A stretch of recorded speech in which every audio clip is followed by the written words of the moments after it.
Hello बच्चों, let's read the question first. To make the bacterial host cells competent for the entry of recombinant DNA, lysozyme cannot be used.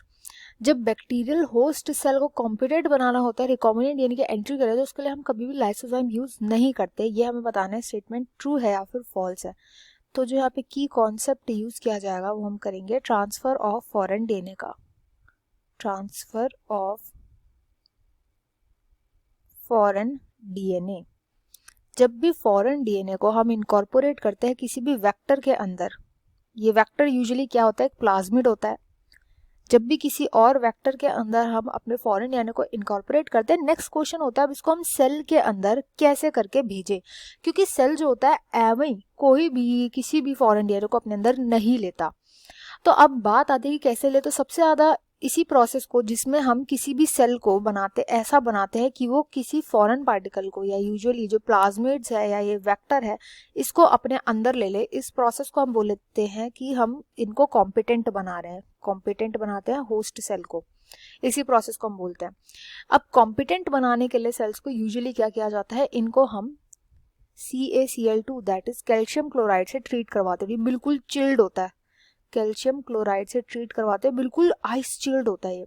इससे क्या होता है, जो pores होते हैं उस सेल के, पोर्स होते हैं ऑफ होस्ट सेल, ये पोर्स थोड़े ओपन हो जाते हैं. सबसे पहला स्टेप तो ये होता है. नेक्स्ट स्टेप हम इनको करवाते हैं आइस ट्रीटमेंट. हम उन सेल्स को बिल्कुल ठंडे टेम्परेचर पर रख देते हैं.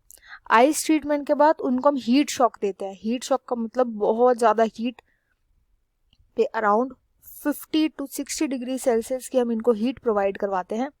हीट प्रोवाइड करने के बाद बिल्कुल एकदम से हम इन्हें आइस ट्रीटमेंट देते हैं. आइस ट्रीटमेंट, इससे क्या होता है, आइस ट्रीटमेंट तब तक नहीं दिया जाता जब तक बिल्कुल डाउन हो जाए, तब तक दिया जाता है जब तक 37 डिग्री सेल्सियस ना पहुंच जाए टेम्परेचर.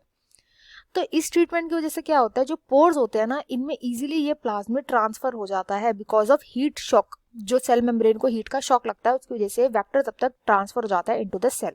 ऐसे करके हम सेल को कॉम्पिटेंट बनाते हैं. अब यहाँ पर लाइसोजाइम का यूज नहीं होता. ऐसा क्यों होता है? तो लाइसोजाइम होता है एक ऐसा एंजाइम जो कि यूजुअली पाया जाता है जैसे कि हमारे सलाइवा में होता है, टीयर्स में होता है, यूजुअली सेक्रीशंस में प्रेजेंट होता है. एंड इसका मेन फंक्शन होता है, ये एंटी माइक्रोबियल होता है नेचर में. एंटी माइक्रोबियल क्यों? जो भी माइक्रोब्स होते हैं यूजुअली बैक्टीरिया, उनकी जो पेप्टिडोग्लाइकन की वॉल होती है, सेल वॉल, पेप्टिडोग्लाइकन की जो सेल वॉल होती है उसको ये ब्रेक कर देता है.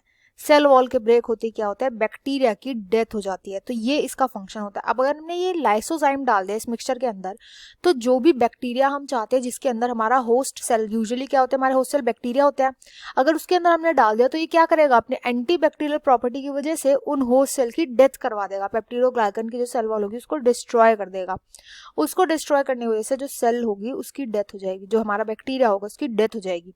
इसलिए लाइसोजाइम को यूजुअली यूज नहीं किया जाता जब भी हम कॉम्पिटेंट बनाते हैं सेल्स को.